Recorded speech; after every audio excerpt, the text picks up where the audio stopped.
wad-du'a ilal huda wad-dilalata 'alal khairi ibtigha'a marbatihi wasawabihi wa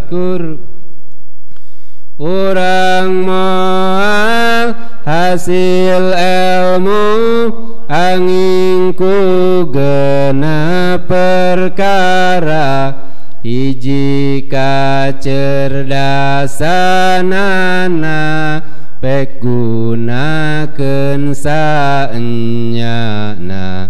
kudu luhur semangatna sabar jeung apik akhlakna kudu tekun diajarna jeung kudu cukup bekelna guru nu bener ahlina waktuna ge kudu lila santri teh calon ulama neruskeun tugas anbiya mangpong jumanang guruna aya kasempetanana kudu hasil sadayana.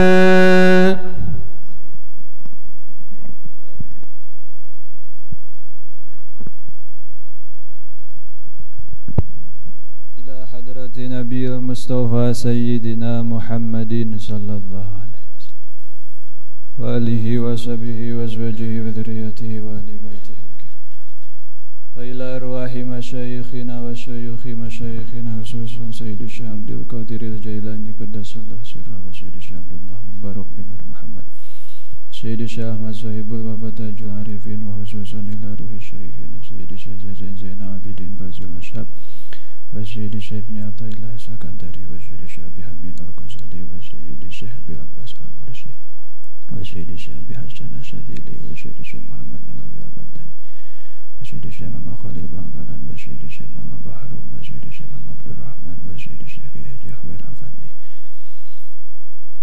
Wasyidi Mama Syekh Syekh Masbi Bentur Wasyidi Syekh Mama Bentur wa ila arwahi abaina wa ummahatina wa likafatil muslimin wal muslimati wal mu'minin wal mu'minati Allahumma aftah lana bifutuhil arifin Allahumma aftah lana bifutuhil arifin Allahumma aftah lana bifutuhil arifin waj'alna min ibadika as-salihin. Al-Fatihah. Alhamdulillahi rabbil alamin ar-rahmanir rahim maliki yaumiddin iyyaka na'budu wa iyyaka nasta'in ihdinas siratal mustaqim. Bismillahirrahmanirrahim.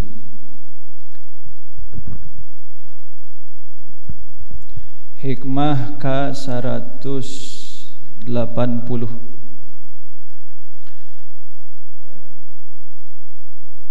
Rubbama ruziqal karomata malam takmul lahul istiqomah. Rubbama ruziqo, terkadang dirizkian, al karomata ing karomah,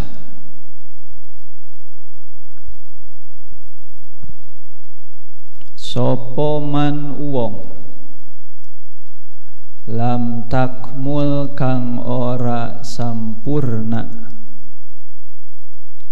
lahu kadawe man opo al istiqomatu istiqomah.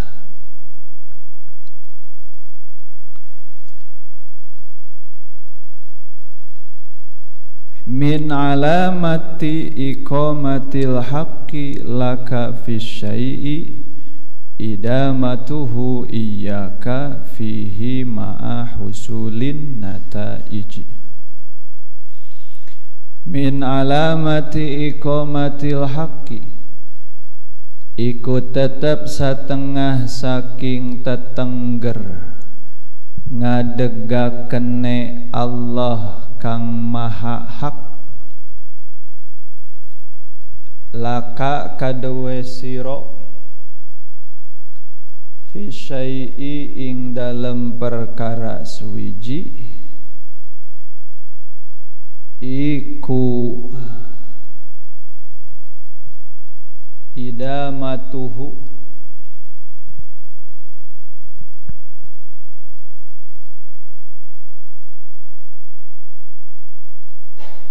ngadawamakenna Allah ngadawamakenna al-haq iyaka ing endi-endi siro fihi ing dalem syai' ma'a husulin nataiji sumertane hasile piro-piro hasil kang apik. Man utawi sapa wong iku abbaro mituturi man min bisati ihsanihi saking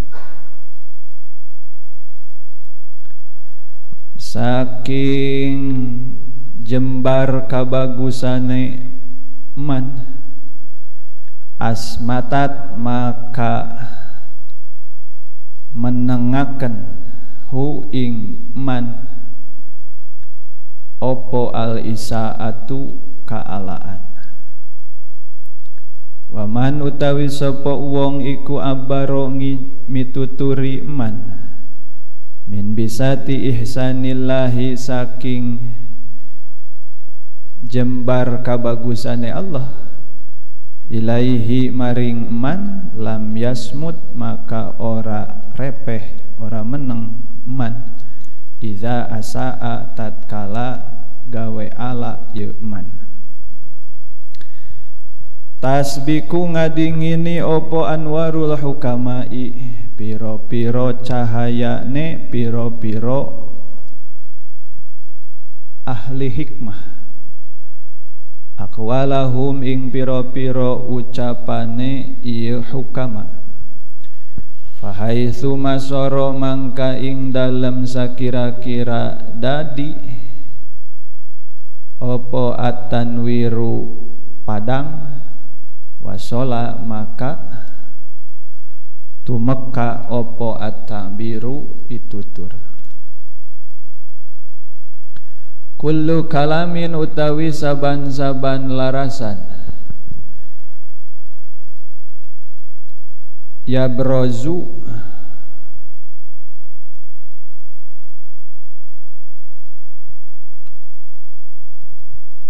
kang pertela ieu kalam wa alaihi lan iku tetep ing atase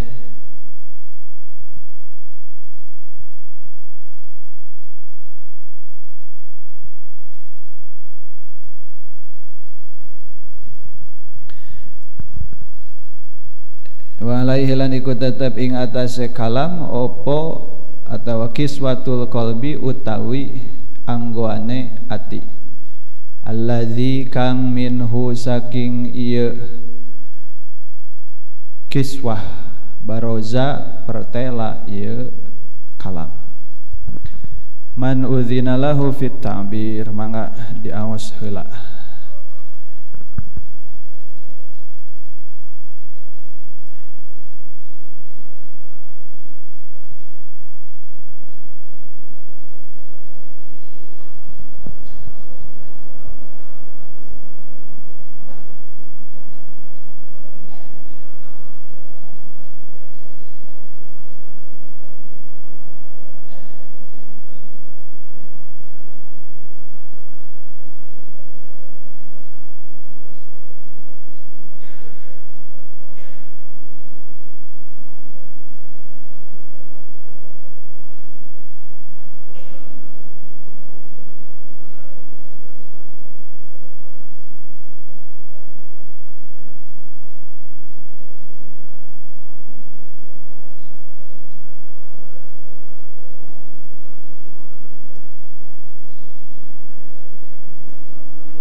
Bismillahirrahmanirrahim.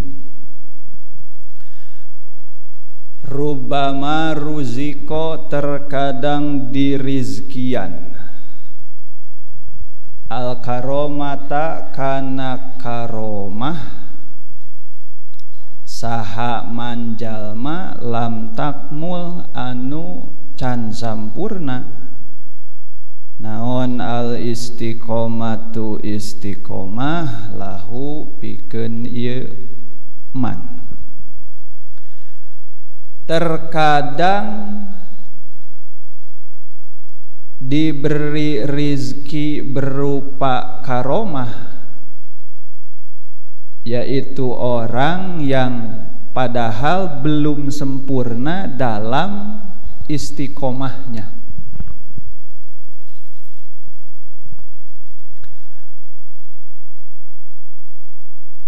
Kita fahami dulu, sepakati dulu pemahaman mengenai dua kalimat inti dalam hikmah yang barusan. Kalau menurut saya inti dari hikmah yang nomor ke 100 berapa? 80 tersebut ada dua. Yang pertama terdapat pada kata al-karomah dan al-istiqomah. Secara bahasa, karomah artinya adalah kemuliaan. Secara bahasa kemuliaan. Nah, kita sekarang berkumpul di sini dalam rangka belajar Al-Hikam. Sementara banyak di luar sana orang lain yang jam-jam segini ini waktunya ngapain? Tidur. Lebih bagus ngaji, lebih bagus tidur. Berarti kita dari sisi bahasa ini sudah mendapatkan karomah, kemuliaan. Nih santri putri, para mufassirat sekarang pakai kerudung. Di luar sana banyak perempuan yang jangankan kerudung, celana juga enggak pakai. Berarti kita dari sisi bahasa mendapat kemuliaan. Dalam istilah, dalam peristilahan ilmu tauhid, mungkin kalau yang sudah pernah ngaji Kifayatul Awam atau Fathul Majid atau Johar Tauhid, kadang ada dibahas juga mengenai hal-hal yang luar biasa. Muncullah sekurang-kurangnya 3 istilah. Ada istilah karomah, ada istilah irhas, ada istilah istidraj. Yang pertama apa? Karomah. Oh, dari mukjizat berarti ya. Ada mukjizat, ada karomah, ada irhas, ada istidraj. Semua keempat istilah tadi diarahkan atau dipakai untuk keluar biasaan. Kalau terjadi hal yang luar biasa muncul dari seorang nabi, maka disebutnya mukjizat. Contoh mukjizat Nabi Muhammad adalah Al-Qur'an. Heula eta heula. Teresep cenah ngadenge Al-Qur'an teh da eta mah pagawean kudu dikumaha, kudu dibaca, lain dongeng. Biasanya mukjizat itu tentang dongeng. Mukjizat Nabi Sulaiman adalah bisa berbicara dengan hewan, dengan jin, menguasai angin dan sebagainya. Mukjizat Nabi Musa membelah lautan. Semua itu adalah keluar biasaan, dan karena keluarnya dari Nabi, munculnya dari Nabi, maka disebut mukjizat. Ada juga yang disebut dengan istilah karomah. Kalau karomah keluar biasaan yang muncul dari waliullah, dari seorang wali, disebutnya karomah. Kalau irhas dari calon nabi, seperti ketika Sayyid Isa masih bayi, beliau mampu berbicara. Itu belum mukjizat, bisa jadi irhas dari Nabi Isa atau karomah dari Sayyidah Maryam. Dari Sayyidah Maryam. Kalau saya lebih condong itu karomah Sayyidah Maryam. Ada juga yang mengelompokkan Nabi Isa bisa berbicara, itu masuknya mukjizat katanya, mukjizat Nabi Isa. Kalau saya lebih condong itu karomahnya Ibu Maryam, karena saat itu beliau sedang membutuhkan pertolongan dari Allah. Beliau dituduh berzina, kemudian didemo oleh masyarakat sekitar, akan diusir, akan dikeluarkan dari kampungnya. Maka untuk menolong Sayyidah Aisyah, Allah memberi kemuliaan berupa bayi bisa bicara. Bukan mukjizat karena belum menjadi nabi, bisa jadi irhas, bisa jadi. Nah, kalau istidraj yang keempat adalah istidraj, yaitu keluar biasaan yang diberikan kepada orang-orang fasik atau orang kafir, orang musyrik.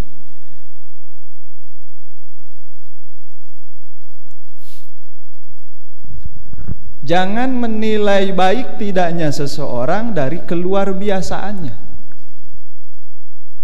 Jangan menilai orang ini wali atau bukan, soleh atau tidak, dekat atau jauh dengan Allah dari keluar biasaan.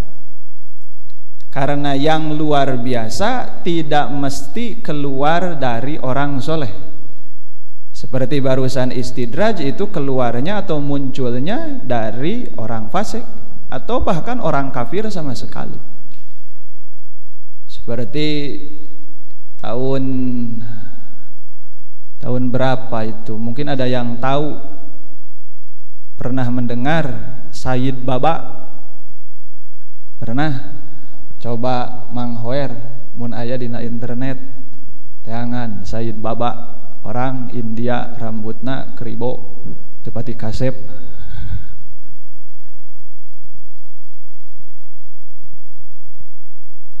Itu dia bukan orang Islam, akan tetapi karena dia punya izin Allah, diberi keluar biasaan, ya. Konon katanya kalau ada orang sakit buta, yang buta sekalipun datang ke dia bisa disembuhkan, yang lumpuh datang ke dia bisa disembuhkan, sehingga banyak yang menganggap dia adalah Tuhan, dan dia pun mengaku Tuhan, sampai mengaku Tuhan. Dia punya keluar biasaan. Nah, kalau kita menganggap wali itu harus punya karomah, bisa jadi Sayyid Baba dianggap naon tah wali. Tidak, itu bisa termasuk ke dalam istidraj. Nah, karena kita sekarang sedang belajar tasawuf, tarekat yang notabene identik tasawuf itu dengan kewalian, dengan makrifat kepada Allah, maka sangat kental sekali dengan istilah karomah. Dan dari cerita para guru atau cerita dari mulut ke mulut, biasanya orang yang mendapatkan karomah itu kalau bagaimana? Yang Bapak dengar, yang Bapak tahu, yang Bapak pahami, seseorang punya karomah, biasanya dia itu bagaimana? Soleh, terus punya amalan khusus, ya, yang sudah selesai riadoh.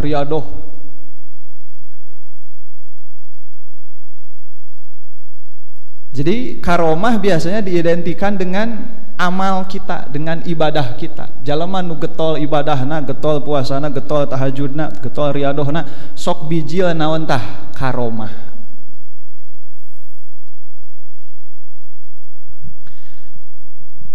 Walaupun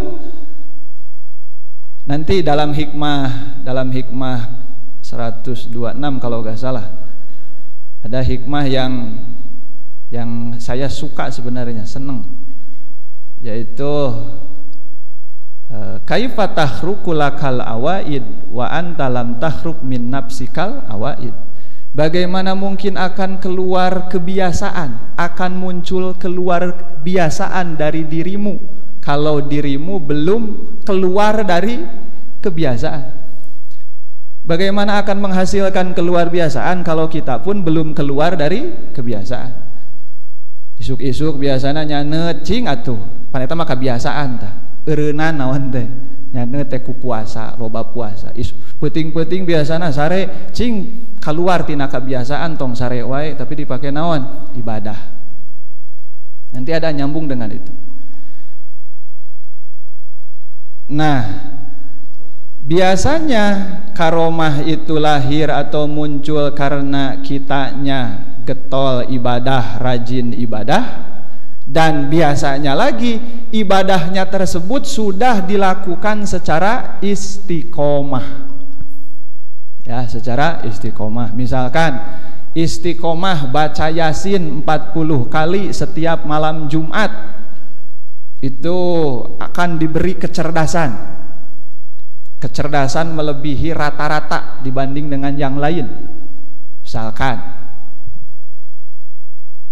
Nah, ketika kita belum istiqomah pun, kata Syekh Ibnu Athaillah, tetapi karomah sudah diberikan kepada kita. Ketika kita belum istiqomah pun kadang karomah sudah diberikan. Istiqomah, ketika ada yang membahas mengenai istiqomah, bagi kita santri pangaresa uwa, geserkan dulu pengertian istiqomahna. Mun ngomongkeun istiqomah tong jangan yang ada dalam pikiran kita itu terus-terusan taat. Kalau begitu berat. Maka pangaresa uwa dari dulu sering mengajaknya begitu. Pahami dulu kalimah itu dari sisi bahasanya. Istiqomah itu ai segatna naon istiqomah? Santri. Hayo mang santri bi santri istiqomah segatna naon? Masdar, asal goer asal. Goer asalna ngaleungit gini kan. Istiqomah asal goer asal. Goer asalna istiqomah di asalna teh nya. Asalna istiqwamun. Asalna naon cenah? Istiqwamun kada ieu mah seueur santri ieu. Cing sok terus.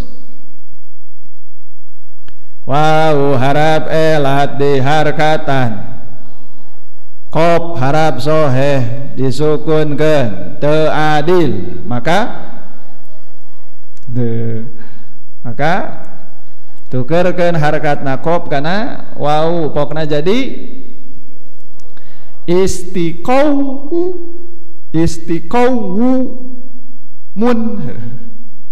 Istiqaw aya alipan mun.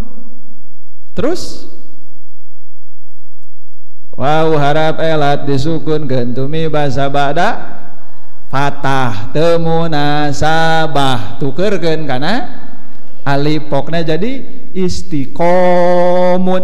Terus yatiqo usakinen antara alif jeung alif maka buang naonana alifna rek nu kahiji heug rek nu kadua heug.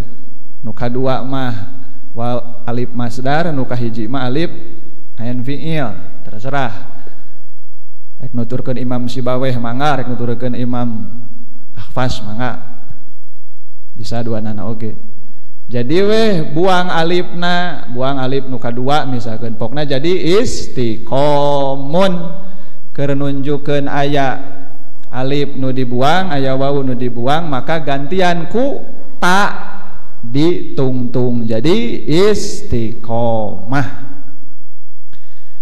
Ari mujarodna naon istiqomah teh? Koma hartina ngadeg nangtung. Asupan weh asupkeun kana sulasi dicocokkan dengan wazan sulasi mazid warna katilu bab ka hiji yaitu wazan istab'ala ditambah hamzah sin dan ta jadi istiqomah. Naon maknana hamzah sin jeung ta teh? Di antarana lid tolab neangan mencari. Jadi lamun koma ngadeg, lamun kiam ngadeg, lamun istiqomah murih ngadeg, berupaya berdiri. Istiqomah itu berupaya berdiri. Kita membiasakan baca Yasin setiap malam Jumat. Malam Jumat pertama dilaksanakan, kedua dilaksanakan, malam Jumat ketiga ketiduran. Malam Jumat ketiga ketiduran, otomatis enggak baca apa? Enggak baca Yasin. Gugur gak istiqomahnya? Gugur gak istiqomahnya? Belum gugur istiqomahnya. Yang namanya istiqomah berupaya bangkit. Biasa kita melaksanakan baca Yasin tiap malam Jumat, pas malam Jumat ketiga ketiduran. Nah yang namanya istiqomah ya malam Jumat keempat apalagi bangkit lagi, berupaya lagi untuk bisa baca Yasin tiap malam Jumat, begitu. Jadi istiqomah kalau kata Pangarsa Uwa 1000 kali jatuh 1000 kali bangun. Ketika kita terjatuh bangkit lagi, jatuh bangkit lagi, ya kepleset bangkit lagi, kepleset bangkit lagi. Biasa sholat duha pas hari Senin itu sholat duha sebab ada hal-hal lain, ya bukan berarti kita gugur dalam istiqomah. Besoknya lagi aja apa ganti lagi dengan sholat duha itu. Nah terkadang ada orang yang belum sempurna istiqomah, dan memang banyak sebenarnya, banyak orang yang istiqomahnya belum sempurna tapi sudah diberikan karomah oleh Allah, sudah diberikan keluar biasaan oleh Allah. Di sini agak susah mencontohkan karomah. Kalau mencontohkan karomah dalam hikmah ini kepada guru kita, misalkan kepada Pangarsa Uwa ada karomahnya enggak? Banyak. Kalau ini dicontohkannya pakai karomah Pangarsa Uwa, bisa jadi ngomongkan Pangarsa Uwa can naon deh, can istiqomah. Ngomongkan karomah para wali nu sejen, bisa jadi urang ngaduga eta can istiqomah, da ieu mah keur nyontoan jalma can istiqomah tapi geus dibere karomah. Maka dengan agak berat hati dan insya Allah tidak bermaksud sombong, ria, ujub, takabur, karena saya pun dari dulu menyadari ini karomah guru bukan karomah saya, hanya ingin menceritakan pengalaman saja ya, menceritakan pengalaman. Ketika saya mondok di daerah Tasik, ada orang Tasik? Ada? Tasikna paling mana Amang? Ciberem, Bantar Gedang. Alhamdulillah. Saya tahun berapa di sana di Bantar Gedang? 2004 ikut pasaran lah. Waktu masih ada Mama Bahrum. Sekarang katanya sudah meninggal ya. Saya pernah mondok di daerah Tasik, daerah Pamoyanan, beh dieu keneh Ciburu mah udah ke sana. Pamoyanan beh dieu samemeh Ciawi. Salah satu pesantren cabang Miftahul Huda. Cabangnya bukan Miftahul Hudanya. Ketika saya mondok di sana, emang sudah punya semangat untuk apa ya, untuk ya riadoh kecil begitulah, riadoh karena tirakat. Di antaranya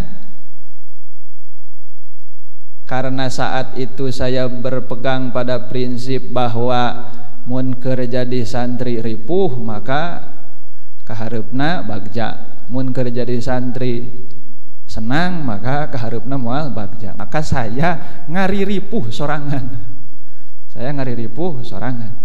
Di antaranya di saat orang lain untuk makan itu ikut ke dapur umum, jadi setiap bulan bayaran, ketika akan makan sudah ada gitu. Jadi dipangmasakeunana ku patrol, mun daerah ditu disebut patrol. Jadi dia bulis. Masakna dipangmasakeun ku bulis ku patrol. Nanti ketika pulang ngaji langsung makan. Nah, saya asa kumahanya hayang ngajaran tuh nggak ikut masak ke dapur umum, saya masak sendiri. Dan memang mulai terasa, ripuh nanti mulai terasa. Di saat pulang ngaji tafsir Jalalain dan Riyadhus Shalihin dari ba'da zuhur sampai menjelang asar, orang lain itu langsung apa? Langsung makan. Wah, ketawa-ketawa. Saya terpaksa harus apa dulu? Harus masak dulu. Ya dinikmati saja karena itu keinginan sendiri, walaupun ya perut mah lapar. Setelah pulang ngaji, masaknya pun nggak di dapur umum daerah ku teteh sabab teu milu naon, nggak ikut makan. Saya masaknya masih ingat di belakang WC, di bawah pohon randu. Bikin bukan kompor ya, hawu manual ya, neangan bata teangan tumpukeun tilu, simpen weh naon teh si kastrol. Karena saat itu sedang musim hujan, sudah terlihat dari awal juga itu geus angkeup, ngagayot awan nu ngagayot teh kan. Ngagayot awan. Katamah usum hujan harita teh si apa itu suluh kayu bakarnya basah. Maka ketika akan mulai dicekeskeun teh dihurungkeun teh lila. Nu ngaran suluh baseuh dibereseuna lain jadi seuneu tapi ngadon jadi naon? Haseup mulek. Aduh. Mulek hese ditiupan teu hurung-hurung. Nya terus we diupayakeun kitu beuteung lapar oge. Cekes-cekes neangan deui kertas diduruk deui. Nya kulantaran geus kahaneutan lilela rada aya hurung seuneu. Cek dina hati alhamdulillah. Can asak sambuna mah teh karek hurung seuneu tapi kan alhamdulillah hurung tungguan. Izin Allah sudah dari luhur, dari atas sudah mulai keclak. Mau hujan liwat can asak seuneu ge karek hurung ieu geus keclak hujan. Tidak ada apa ya, tidak ada atap apa-apa. Nyabot lamun hujan geus we naon? Pareum. Aduh. Ceuk dina hate. Saat itu saya belum kenal dengan pengresa uang. Saat itu masih sering ke Suryalaya. Saat ketika sudah mulai terlihat menetes air, cek dina hati, aduh, mau jadi daang teh yeuh, da sagedeung di ge hujan. Ngan da beuteung peurih, maka karena saat itu saya sedang diajar getol khotaman, Bagi yang belum tahu mungkin aneh apa itu khotaman. Khotaman itu salah satu amalan dalam TQN. Tadi malam sudah ditalkin ya. Nah, itu zikir itu 165 setiap pada sholat langsung zikir hopi, itu amalan harian. Amalan mingguanana, kewajiban mingguanana nyaeta khotaman. Amalan atau kewajiban bulananana nyaeta manakiban. Aya di Nagrog sadayana. Ya. Karena saat itu saya sedang kerada getol khotaman. Ya, tiap pada maghrib khotaman, tiap pada isya khotaman. Kerada getol. Maka aya tangguhan, aya andelan. Rada pede menta ka Gusti teh gitu. Sabab keur boga amalan nu rada diker-diker aja. Maka saat itu saya dalam hati sambil membayangkan wajah pangersa Abah, dibayangkan bari jeung disamat Abah gitu. Eta lain musyrik kadenya, lain musyrik lain. Dai mentana mah ka saha? Ka Allah ngan melalui pangersa Abah. Dalam hati ngajerit Abah, nya kapaksa we rada ngagadekeun amal atuh, ngagadekeun amal abdi teh nuju rada getol tah naon ye khotaman. Cing manawi aya dina izin Gusti ieu hoyong dipangalihkeun heula sakedeung ke geus asak makope hujan gendeng. Dan alhamdulillah ya mungkin karena nyamat pangarsa Abah, sedikit demi sedikit itu si awan nu tadi sudah apa teh ya menggayot ya bergeser, terjadi nawanana teh hujanana teh. Nah, kalaulah itu mau ek dianggap kebenaran heuh nya kemangga. Da saya ge kadang dicampelangkeun ku sorang tah eta mah kebenaran heuh. Da buktina kahareupna mah dipentak itu henteu deui teh. Ya, ketika selanjutnya saya memakai nama pangrasa Abah lagi untuk suatu kebutuhan, da teu kitu deui henteu. Bisa jadi meureun karena aya goreng hate. Ya. Nah, kalau itu mau dianggap katakanlah sebagai apa ya, keluar biasaan, karena saya padahal saya belum istiqomah, belum.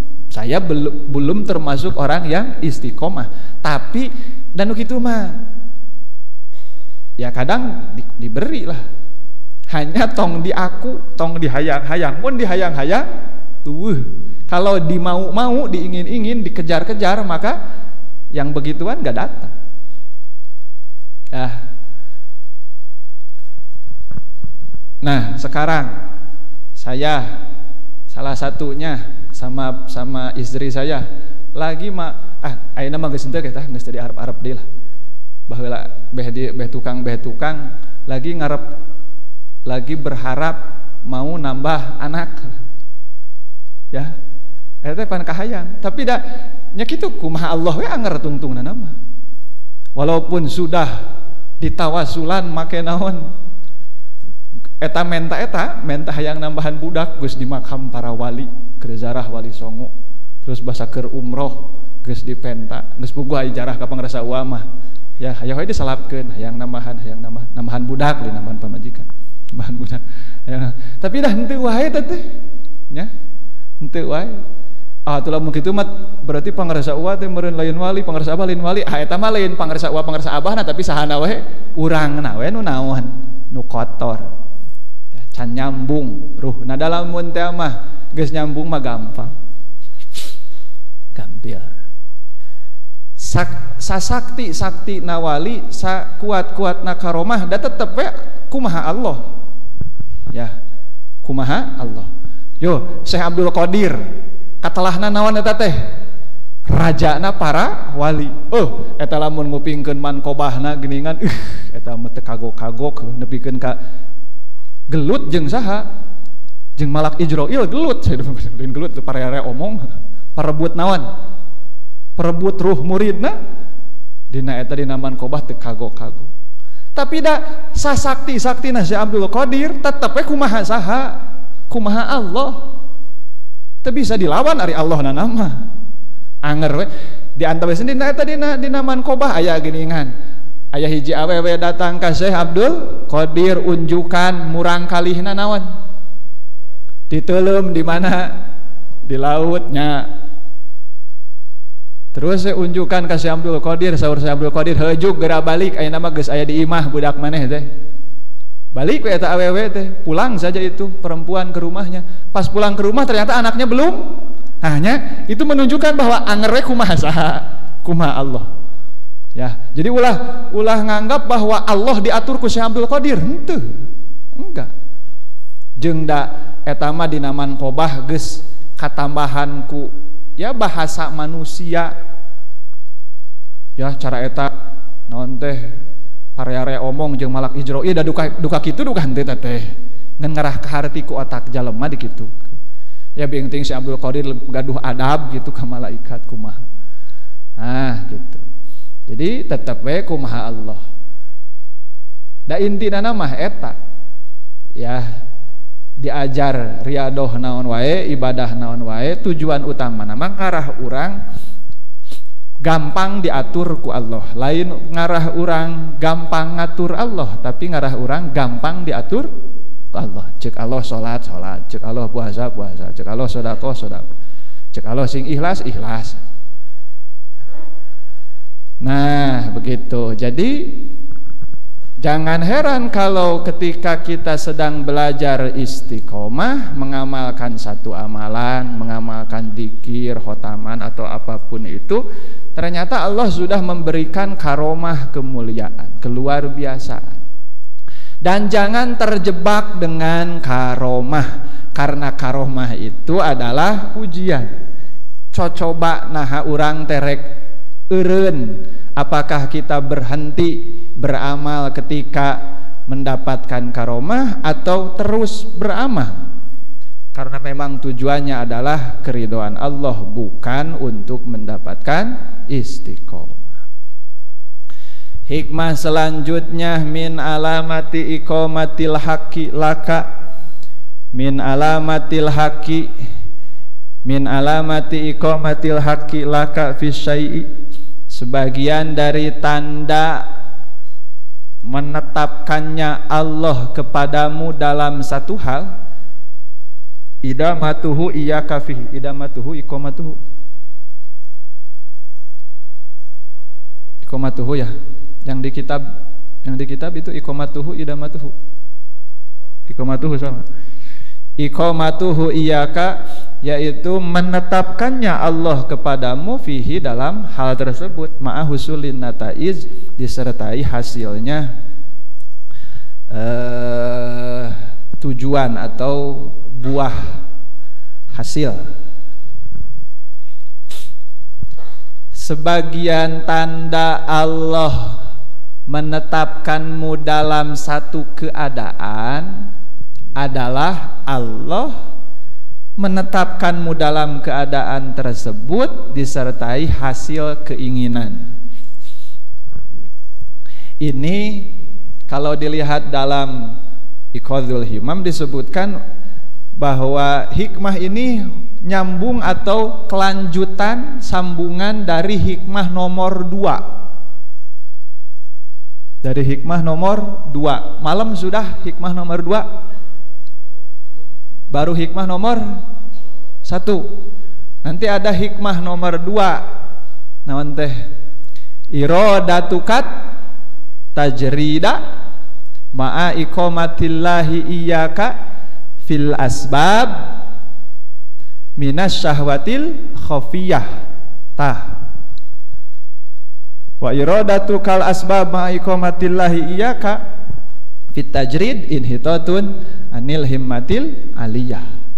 Tuh dalam hikmah kedua disebutkan bahwa keinginanmu untuk masuk ke makom tajrid ma'a iqamatillahi iyyaka fil asbab padahal Allah memposisikan kamu dalam makom asbab itu minas syahwatil khafiyah sebagian dari syahwat yang tersembunyi.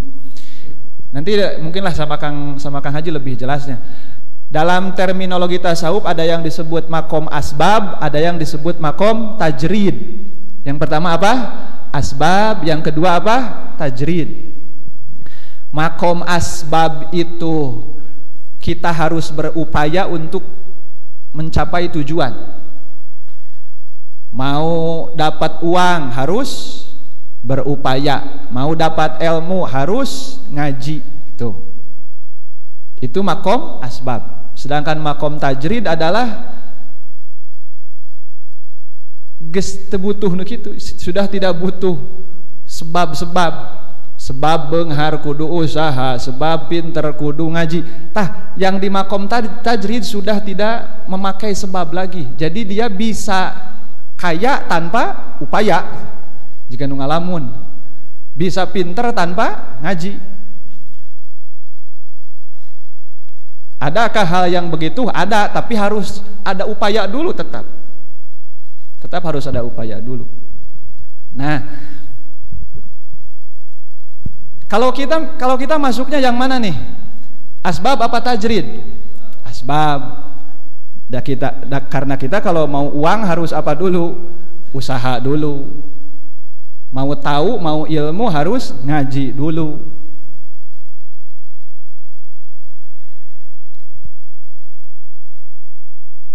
Dalam perjalanan memperbaiki diri menjadi salik, menempuh perjalanan menuju Allah,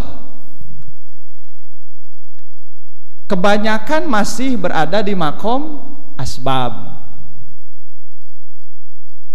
Akan tetapi kadang suka muncul keinginan pindah ke makom tajrid. Ya, sederhananya begini. Bapak Ibu pernah gak melihat ada kiai, ada ajengan anu teu bogaeun usaha tapi beunghar? Aya teu?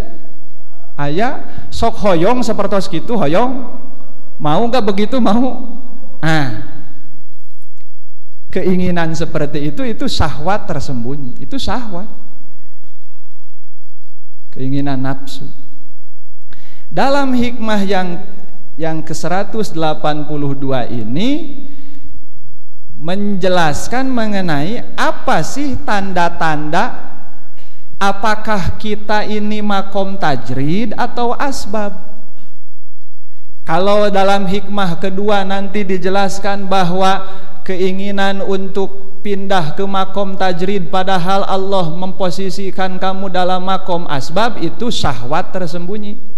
Sedangkan keinginan untuk pindah ke makom asbab padahal kamu diposisikan oleh Allah dalam makom tajrid itu apa ya? Turun derajat. Nah, pertanyaan selanjutnya, lalu apa tanda-tanda atau kita ini apakah masih makom tajrid atau asbab? Maka di sini disebutkan tanda Allah memposisikan kamu dalam asbab atau tajrid adalah iqamatuhu iyyaka fihi. Allah menetapkan kamu dalam posisi itu.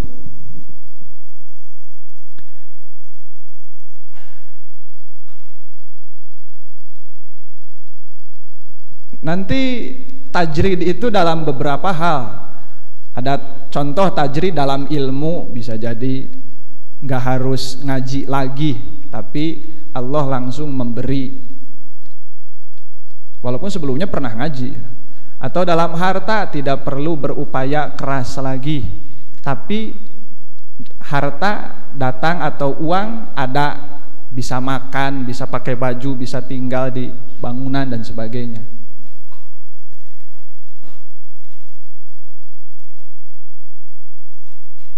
Contoh, kalau menurut saya, gak tahu benar, gak tahu enggak. Salah satu orang yang berada dalam makom tajrid adalah santri.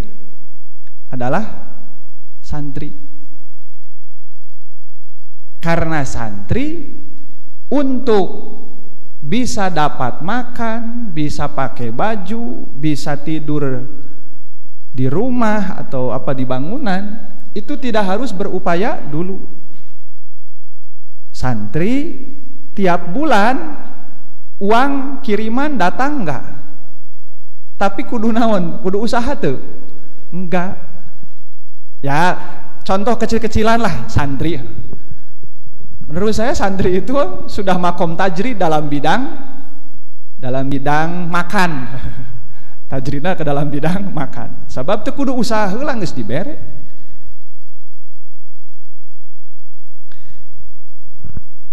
Ketika saya jadi santri di Salapi, tadi dinya di Hanap, karena punya pikiran untuk ikut membantu orang tua, maka muncul ide rek bari jualan. Saya ketika jadi santri Salap di sana di bawah pernah sambil jualan naon? Jualan pulsa.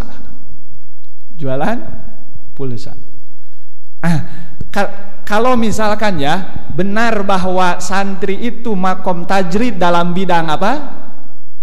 Dalam bidang apa? Makan. Soal makan geus tajrid lah santri, mah teu kudu naon heula, teu kudu usaha heula. Terus saya berupaya ngageser ka mana tah? Lamun aya santri bari jeung usaha gitu. Cara saya baheula kerja di santri jualan pulsa. Berarti keur ngageser eta teh ku Allah geus di makom naon? Tajrid dina bidang. Kadinya heula dina bidang makan. Tapi ngado-ngado naon tah? Jualan pulsa, hayang menang duit. Hayang ngabantuan kolot, ngarah kolot teu kudu ngabiayaan deui kitu tah.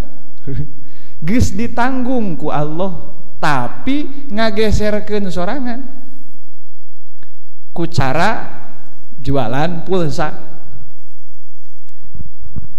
Alhamdulillah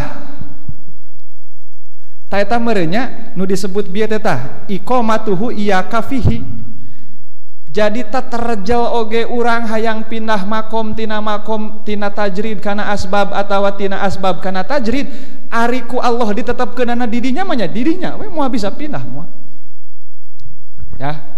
Saya santri. Maka dalam bidang makan tajrid ngadon rek naon yeuh upaya pindah kana asbab dengan cara jualan pulsa. Izin Allah kersaning Gusti duka kitu pangintenya ngaran-ngaran jualan di santri tara awet beak di kumaha tuh nya cek santrina tah beak di kumaha beak dianyukan jadi tungtungna saldo pulsa erep duit terbalik da kumaha da dianyukan ari ka babaturan nganjuk teu ngeunah oge mun teu dibere ku urang teh nya. Ketika teman kita yang nganjuk yang ngahutang masa kita juga enggak ngasih, jadi kasih lah ya sekali saurang dua urang ya tungtungna habislah saldo pulsanya teu lila jualan naon teh pulsa teh ya tungtungna kembali kana naon deui wae kana tajrid deui kitu tah.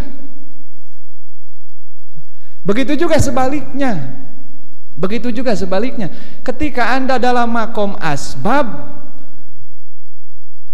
mungkin sudah berupaya ingin kana tajrid da bakal dibalikeun deui ku Allah teh kana asbab. Duh maaf ini mah semua pengalaman dak saya mengalami, bukan menunjukkan bahwa saya sudah mendalam dalam pengamalan ini kan bukan. Ada ieu mah kumaha da contona. Aya nyontohan batur da teu apal.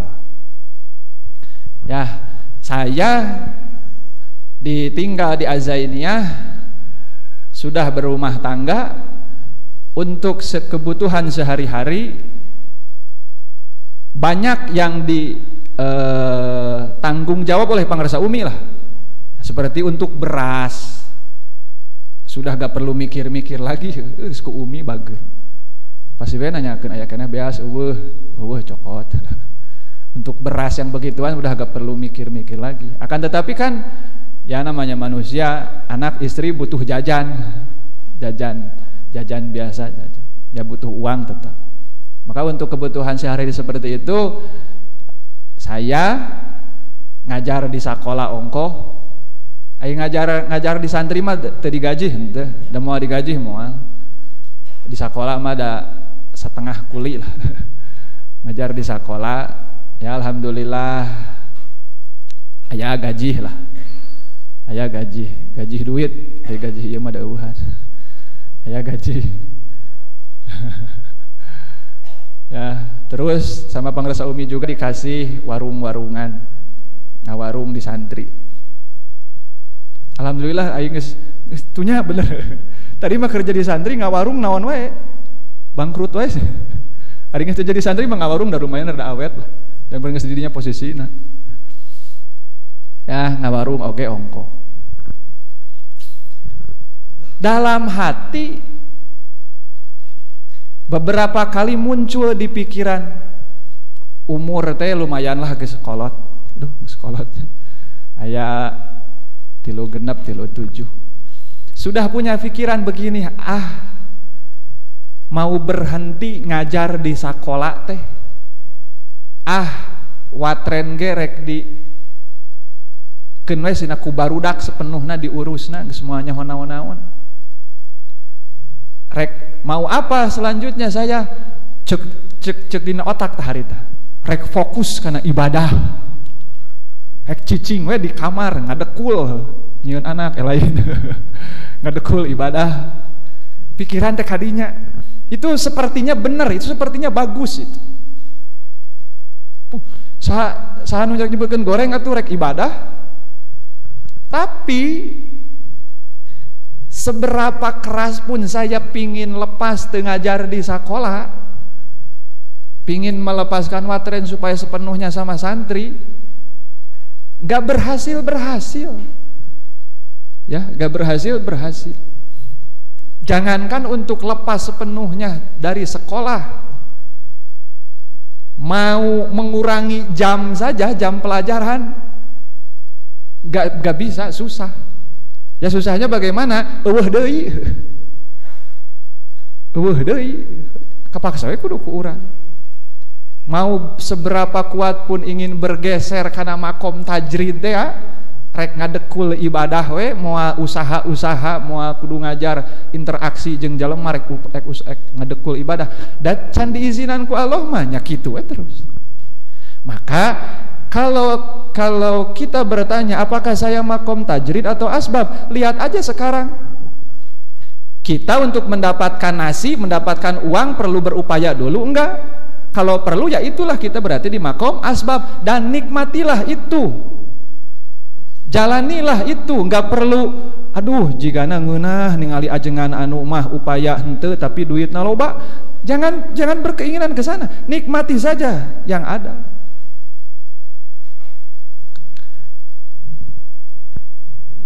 Kita itu sering menganggap bahwa mun tahajud, puasa Senin Kemis, duha eta ibadah. Sedangkan ketika kita bekerja ke pasar, dagang di pasar, yang menjadi satpam, yang menjadi kuli bangunan, yang menjadi kuli pabrik, itu suka merasa bahwa itu bukan ibadah.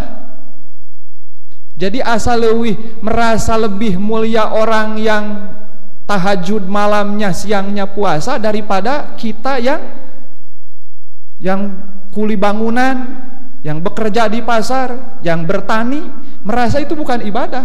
Jadi asa teu gaya gitu, asa teu mulia karena kita cuman sebagai kuli bangunan, sedangkan orang bisa tahajud, bisa puasa sunat dan sebagainya. Padahal kalau gak tahu benar, gak tahu salah, ini baru pemahaman saya. Kalau menurut saya antara yang tajrid dengan asbab juga sama-sama saja, karena itu bukan tingkatan. Mau orang yang di makom tajrid atau asbab sama saja di hadapan Allah. Sebagai contoh, zaman Nabi ada 10 sahabat yang dijamin masuk surga. Di antaranya Sayyid Abu Bakar, Sayyid Umar, Uthman, Ali, Sa'ad bin Abi Waqqas, Sa'id bin Zaid, terus Abdurrahman bin Auf, Abdurrahman bin Auf sudah dijamin masuk surga. Piraku lain wali. Lamun dijamin masuk surga pasti naon? Pasti wali. Piraku lain wali. Akan tetapi walaupun beliau dijamin masuk surga, enggak ngedadak begini nih. Saya mah rek ngedekul we ibadah, moal upaya, moal usaha, enggak. Abdurrahman bin Auf tetap saja dia sebagai seorang pengusaha, dagang, kaya raya. Bahkan saking banyaknya relasi dagang beliau, kalau sekali beliau mengundang relasinya yang dari daerah Yaman, diundang datang ke Madinah, maka sapenduduk Madinah sejahtera. Kenapa? Banyak orang yang dagang. Ya cara di dia di azaininya, lamun manakiban sok loba nu naon, nu dagang. Pan santri teh sejahtera bener. Biasana eueuh baso aya nama aya naon, aya baso nu biasana eueuh cilok aya cilok. Sejahtera santri lamun naon tah? Manakiban sabab nu dagang loba. Ketika Sayyid Abdurrahman bin Auf ngagerowan babaturanana anu ti Yaman daratang ka Madinah, maka sejahteralah penduduk Madinah. Kenapa? Loba nu dagang.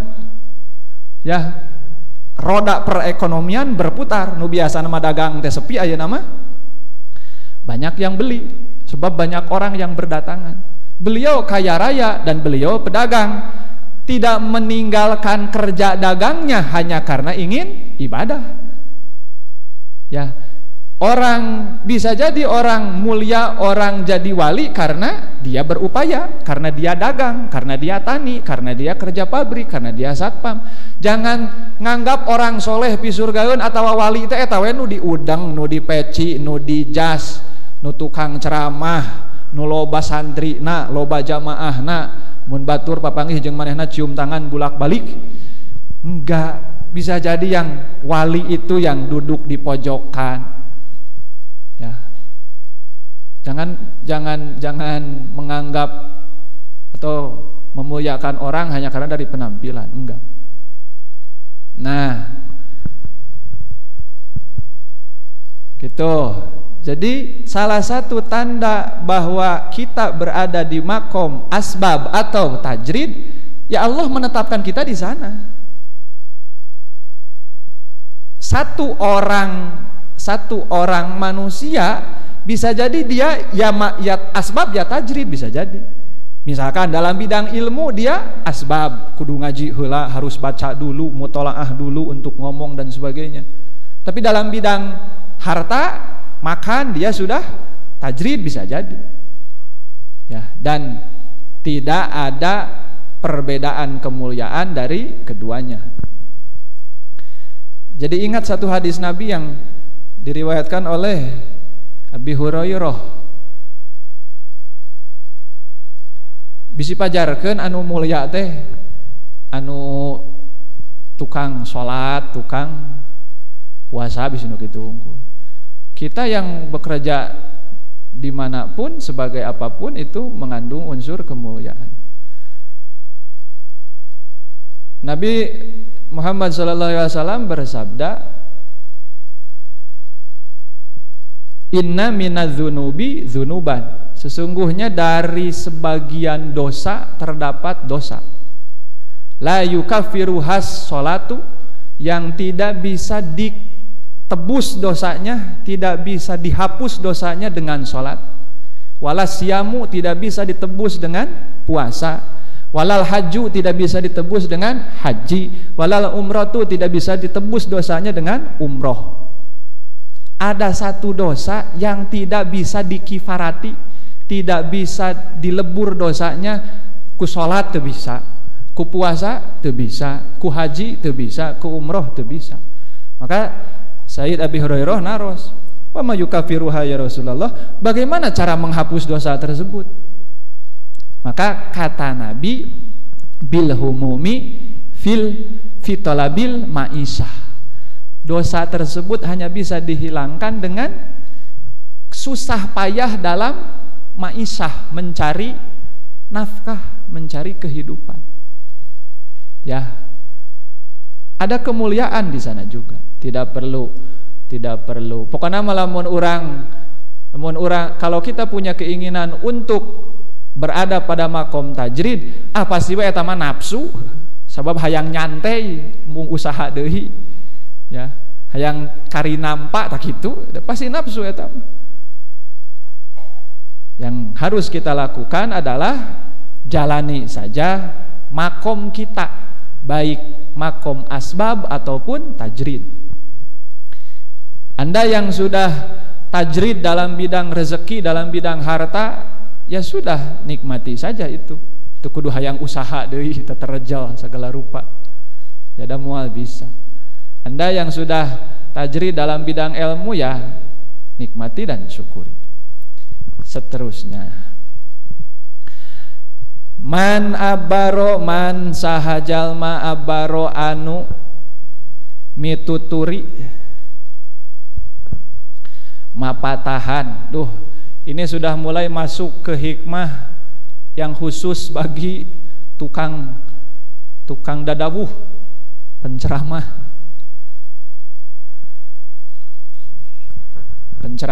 atau tukang nasehatan gitu. Man abaro, man sahajalma abaro anu mituturan mapatahan min bisati ihsanihi tina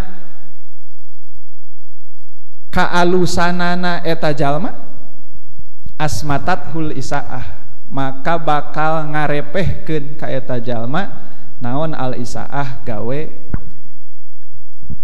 kagorengan. Barang siapa yang memberi nasihat kepada orang lain karena merasa ada kebaikan yang telah dilakukan, asmatat hul isaah, maka kalau dia melakukan kejelekan, dia tidak akan mau menasihati lagi.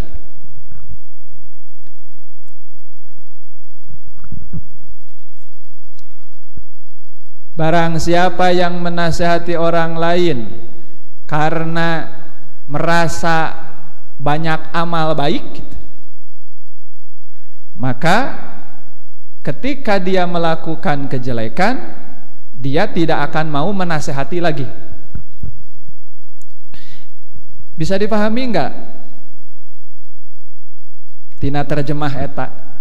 Mungkin sebagian sudah mengalami. Kalau saya sering, walaupun saya bukan penceramah.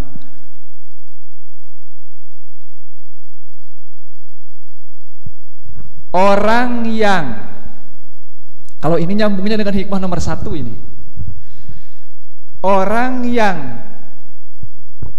merasa percaya diri ngomong di depan orang lain, atau orang yang merasa percaya diri menasehati orang lain, kenapa dia percaya diri? Min bisati ihsanihi, karena dia punya andalan amal. Oh, tadi saya malam habis tahajud 12 rakaat, insya Allah ada cahaya dalam kolbu saya. Maka pas ngomongan batur terada pede, kapaham teh? Pas nganasehatan anak terada pede, sebab merasa penting sudah tahajud, malam sudah tahajud. Atau orang yang sedang berpuasa sunnah merasa percaya diri ketika berceramah, ketika memberi nasihat kepada orang lain. Kenapa percaya diri? Karena punya andalan terhadap amal. Oh, saya keur puasa, insya Allah lisan saya dibarengan ku cahaya, insya Allah nyerap kabatur pituturna.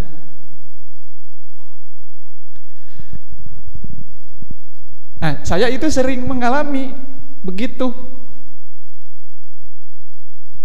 Dulu saya punya Facebook, dan saya kalau lagi naik ibadah, getol tahajud, getol duha, getol puasa, getol berjamaah, rajin nulis status dina Facebook, nu isina nasihat-nasihat. Dan ketika saya nulis, percaya diri, wah ieu jigana ieu bakal nyerep ieu, merasuk ke dalam hati yang membaca dan menghasilkan hidayah. Kenapa? Sayana keur puasa. Nah, coba ada yang pernah mengalami begitu enggak? Percaya diri karena merasa banyak amal sehingga mau menasehati orang lain. Ada yang pernah mengalami? Pernah? Akang pernah? Akang manawi penceramah sanes? Sok nyarios di Payunan Batur? Sok aya karasa beda teh tah puntennya. Ieu mah saurut di awal oge ieu mah nasib lah lain nisob. Saya berbicara di sini karena nasib, bukan karena nisob. Nasib saya we jadi mantu pangrasa uwa. Jadi we kudu nyarios hikam ayeuna. Ya. Saya kadang merasa percaya diri ngomong di sini, merasa bahwa apa yang saya omongkan tembus ke dalam hatinya masing-masing. Lamun tadi memeh berangkatna duha heula. Sok aya teh. Ya, atawa wudu heula. Timbul percaya diri, wah karena saya punya wudu maka insyaallah dari lisan saya muncul apa cahaya yang saya omongkan jadi cahaya asup tak kena hatena, bisa jadi gitu. Nah, kalau bapak-bapak, ibu-ibu, aa, teteh, akang, ece, termasuk saya punya anggapan, punya kasus seperti itu, merasa percaya diri menasehati orang lain karena merasa ada amal andalan, ada amal yang dibanggakan, maka jangan aneh. Mana biete asmatathul isaah. Kalau nanti melakukan kejelekan, kalau nanti melakukan dosa, kesalahan, suul adab, pasti moal daek deui naon nganasehatan. Dan betul yang terjadi pada saya. Ketika getol ibadah puasa na rajin, berjamaah na tahajud na rajin, nulis status nu berbau ruhani itu. Leungit we puasana, eureun puasana, eureun tahajudna, bener teh. Gak mau lagi nulis status yang berbau nasihat. Kenapa? Malu. Sebab sayanya juga sedang tidak dalam keadaan baik. Eureun nyeun statusna. Betul. Ya. Begitu. Padahal waman abbaro min bisati ihsanillahi, barang siapa yang menasehati orang lain min bisati ihsanillahi, karena barang siapa yang menasehati orang lain tapi dalam hatinya kenapa mau menasehati orang lain? Karena ada kebaikan Allah dalam hal ini. Ada kebaikan Allah. Lam yasmut idza asaa, maka dia tidak akan berhenti menasehati ketika dia melakukan kejelekan. Kalau kita menasehati orang lain karena sadar bahwa ada kebaikan Allah yang harus disampaikan, ketika ada keinginan menasehati orang lain, sadari bahwa keinginan itu adalah kebaikan Allah, dan isi nasihat yang akan kita ucapkan pun itu kebaikan Allah, karena Allah yang sudah memberi ilmu itu kepada kita. Ketika kita belajar menasehati dengan pondasi hati seperti itu, maka walaupun nanti kita terjerumus ke dalam kejelekan, terjerumus ke dalam suul adab, itu tidak akan menghentikan kita dalam menasehati. Misalkan muncul keinginan, atau sekarang sajalah contohnya, sekarang saya berani ngomong di sini, kalau merasa bahwa bahwa takdir Allah saya harus ngomong di sini, ini adalah kebaikan Allah sehingga mentakdirkan saya harus ngomong di sini.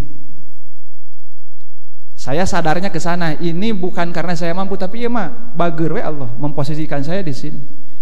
Dan kedua, bahwa dalam diri saya Allah menitipkan sedikit ilmu yang dibaca, yang didengar dari pangaresa uwa, yang dibaca dari kitab-kitab syarah hikam. Nah, maka kalau saya misalkan melakukan kesalahan dalam ngomong, atau saya sedang tidak getol duha, tidak sedang getol tahajud, itu tidak akan menghentikan saya untuk berbicara, karena saya menganggap bahwa ya ini kebaikan Allah. Allah menitipkan ilmu dalam diri saya. Allah juga memposisikan saya dalam keadaan seperti ini, sehingga saya harus ngomong. Begitu. Ya. Salah satu faidah dari hikmah ini adalah memurnikan ketauhidan.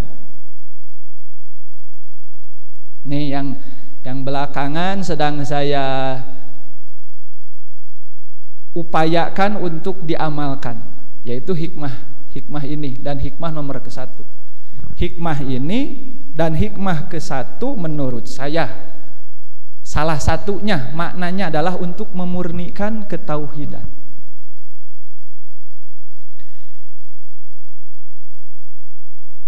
Ketika kita beramal, melakukan satu kebaikan, maka jangan merasa akan selamat dengan amal itu.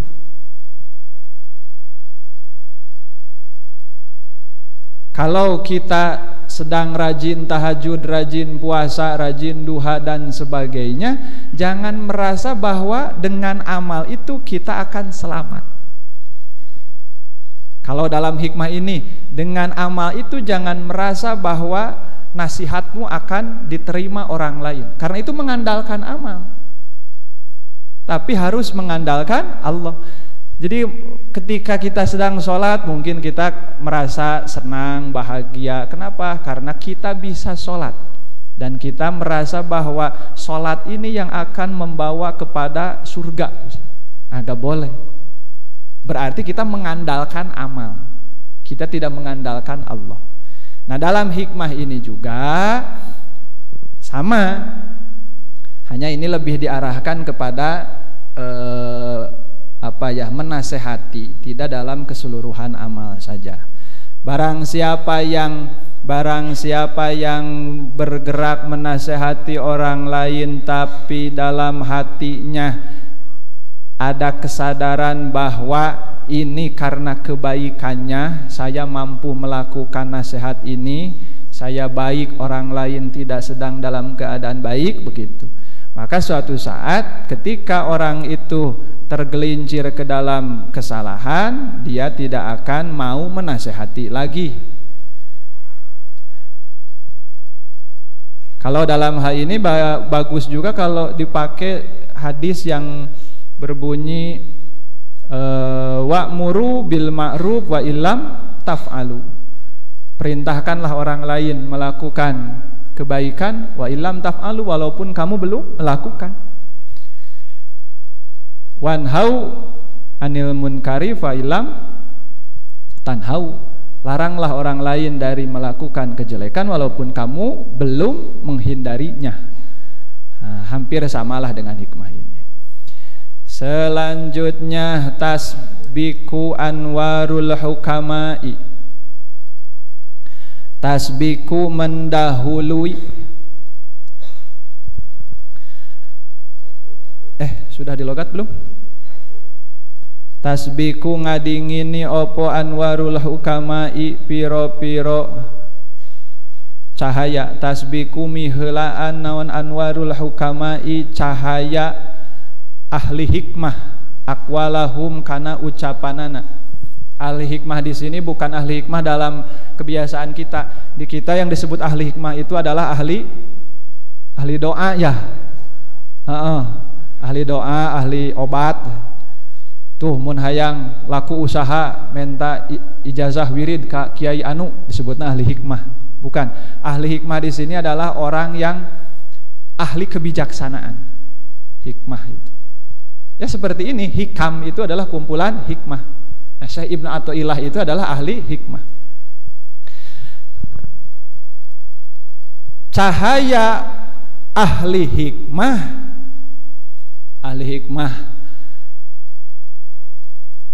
para wali, para kiai, para jalmi soleh, tasbiku anwarul hukama aqwalahu. Orang-orang ahli hikmah, al-arif billah, al-wasilun yang sudah sampai kepada Allah, cahayanya itu mendahului ucapannya. Orang ngomong ada yang omongannya dulu baru cahaya, ada yang cahaya dulu baru omongannya, ada yang bareng antara cahaya dengan omongannya. Nah, saya ngomong, omongan saya sudah sampai ke telinga bapak ibu, aa teteh, akang ece, tapi tidak eueuh cahayaan, ya, tidak disertai dengan cahaya. Jadi hanya yang sampai itu ya ucapan saja. Kalau ahli hikmah, para wasilun, orang-orang yang sudah sampai kepada Allah, sebelum ngomong cahayanya sudah sampai ke hati mustami. Ciri cahaya sampai ke hati mustami, tergerak hatinya untuk merubah diri, untuk menjadi lebih baik. Lamun ahli hikmah ngajak tahajud, maka samemeh nyarios oge cahayana tos dugi kana hate nu diajak ngobrol, bari jeung ngagerakeun kana ibadah, daekeun tahajud. Kalau ahli hikmah, para wasilun, orang yang sudah sampai kepada Allah, menasehati untuk sodakoh, sebelum ngomong maka cahayanya sudah sampai ke hati orang yang dinasehati dan tergerak untuk sodakoh. Kalau disertai dengan cahaya.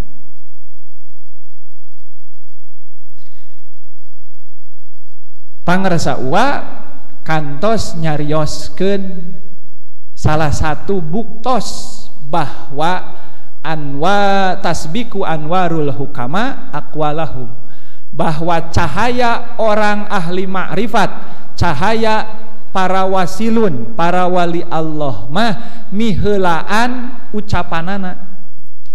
Cahayanya sudah sampai ke hati orang lain padahal belum ngomong apa-apa. Kejadian ketika pangaresa Abah, coba Mang Hoer pangaresa Abah. Mungkin bagi yang sudah biasa manakib kesini, sudah lama ditalkin, sudah melihat foto pangaresa Abah itu siapa. Tapi saya yakin juga di sini banyak yang baru, ya, yang baru ditalkin tadi malam. Nggak perlu takut, aduh, bawa orang dibawa karena aliran sesat tuh. Ya, mun sesat mah tuh moal seueur nu sumping ka dieu model kieu. Ya, pangaresa Abah atau Syekh Ahmad Sohibul Wafa Tajul Arifin radhiyallahu anhu, mursyid PKN, mursyid teh guru ruhani tuh anjeunna. Itu pangaresa Abah sinareng pangaresa Uwa. Anjeuna pangaresa Abah guru mursyid dina TKN Thariqah Qadiriyah Naksabandiyah jalur Suryalaya nya. Margi TKN oge seueur jalurna. Aya nu ti Suryalaya, aya nu ti Banten. Nu ti Banten rata-rata ti Syekh Abdul Karim, lamun Suryalaya ti Syekh Tolha. Nah, pangaresa Abah Syekh Ahmad Sohibul Wafa Tajul Arifin, ketika anjeuna masih salirana fisiknya masih kuat, masih suka memberi hidmah ilmiah dalam manakib. Saat itu Pangarsa Uwa sudah berada di sekitar mimbar. Pangarsa Abah baru berjalan. Pangarsa Abah tengiring ti awal. Ketika Pangarsa Abah masuk ke masjid, berjalan menuju mimbar, kata Pangarsa Uwa, bukan saya mah teu kealaman. Kata Pangarsa Uwa, belum apa-apa ya masih berjalan. Pangarsa Abah masih berjalan mau kemana? Ke mimbar. Tapi para mustami saat itu sudah menangis semua. Sesegrukan muncul bahasa Sunda. Bahasa Indonesia non. Senggukan. Sesenggukan. Ya, para mustami semuanya menangis padahal Pangarsa Abah belum ngomong apa-apa. Itu bukti bahwa tasbiku anwarul hukama aqwalahum. Ahli hikmah, ahli makrifat, cahayanya sudah menembus hati mustami walaupun belum ngomong apa-apa.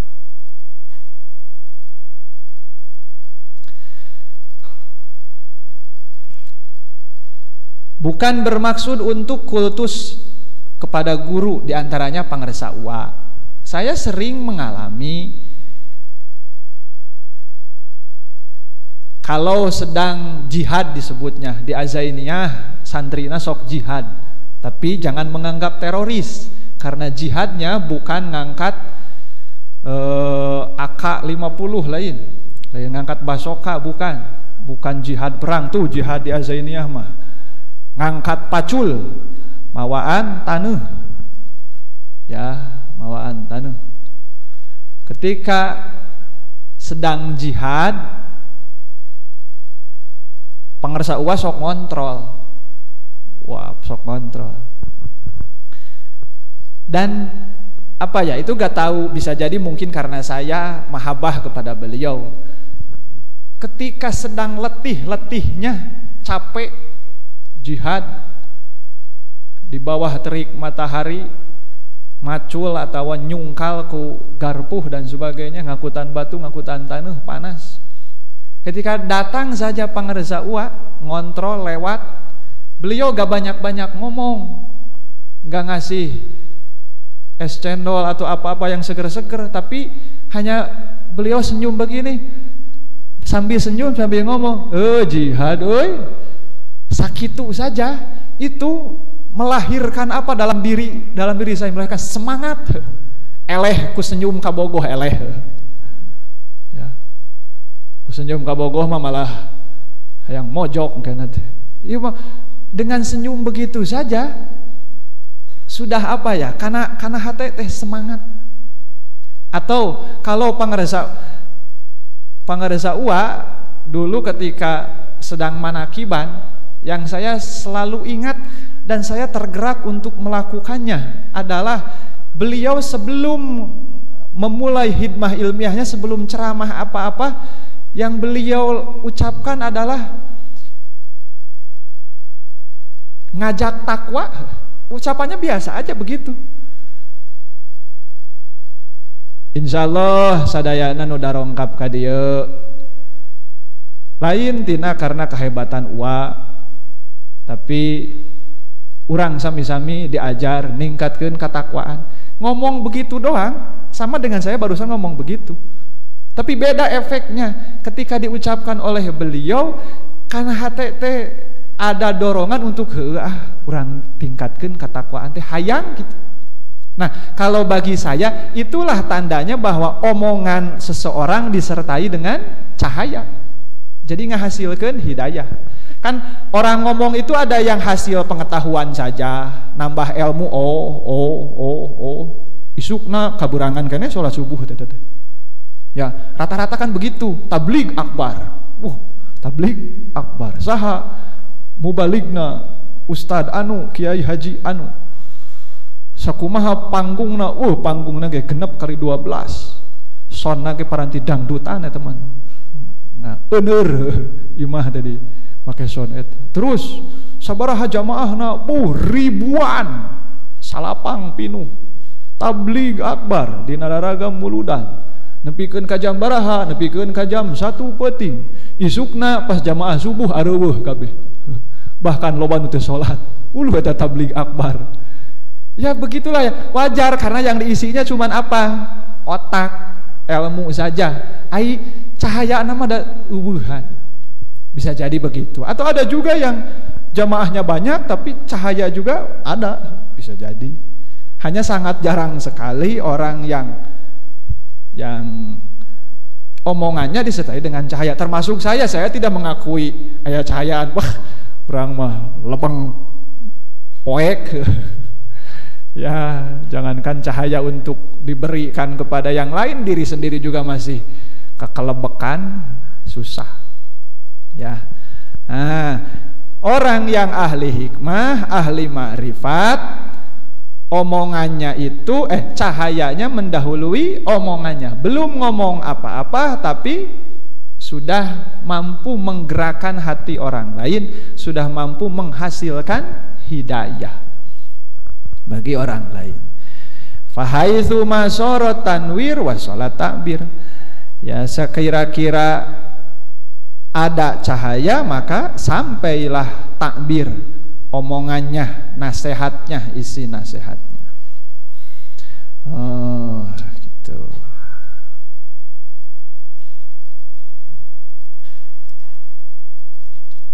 Selanjutnya kullu kalamid ari saban-saban omongan yabrozu kang pertela ieu kalam eta wa alaihi eta tetep kana ieu kalam kiswatul qalbi ari anggoan hate Gusti.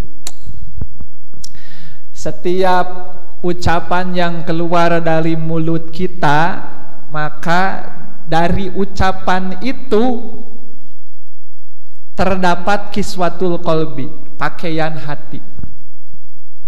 Yang kita ucapkan apapun itu, maka itu disertai dengan pakaian hati. Apakah dalam hatinya itu ada kebaikan atau hanya keinginan-keinginan nafsu dan keinginan-keinginan duniawi saja. Ada orang yang ketika berbicara dalam hatinya ingin agar disukai oleh pendengar, ingin agar diundang lagi, ingin agar amplopnya gede, ingin agar jamaahnya semakin banyak. Maka itulah pakaiannya. Kalau ketika ngomong, ketika nulis atau apapun itu dalam hatinya ingin dihargai, ingin dunia, ingin tahta, ingin banyak pengikut, nah itulah pakaiannya. Pakaian hatinya itu yang menyelimuti omongannya, yaitu. Dan itu bukan cahaya. Dan itu bukan cahaya. Justru kegelapan. Maka ya jangan aneh kalau banyak orang yang nasihatnya enak didengar telinga, tapi tetap saja tidak menggerakkan orang lain untuk berubah menjadi lebih baik. Tetap saja ibadahna kedua, akhlakna goreng. Karena memang omongan itu, setiap omongan itu dibalut atau dibungkus dengan pakaian hatinya. Apa yang terdapat di dalam hatinya itulah yang membungkus omongannya. Bisa jadi orang yang mendengarnya tertarik, antusias, senang mendengarkannya, tetapi kalau tidak disertai dengan cahaya hati, kalau pakaian hati yang membungkus omongan tersebut kegelapan, maka tidak akan melahirkan hidayah. Bisa jadi orang yang mendengarnya iya, ketawa senang, tapi tidak melahirkan hidayah. Ya, karena seperti yang barusan diungkapkan bahwa setiap omongan itu disertai dengan pakaian hatinya. Alladzi minhu baroza. Kalau di dalam hatinya ada dunia, ada harta, pangkat, kekayaan, maka omongannya diselimuti dengan kegelapan dan otomatis itu tidak menjadi cahaya. Akan tetapi kalau dalam hatinya itu ketika menasehati disertai keikhlasan, tujuannya karena menyayangi sesama manusia, untuk menyampaikan ilmu Allah, untuk menegakkan agama Allah, maka omongannya pun akan diselimuti oleh cahaya. Dan karena diselimuti oleh cahaya, itu yang akan menjadi hidayah bagi orang lain. Man udzina lahu fit ta'bir hasunat fi masami'il khalqi. Wallahu a'lam bissawab. Kin dilajeng kupun adi. Mangga sambil istirahat heula. Bade sholawat mangga. Allahumma la nabi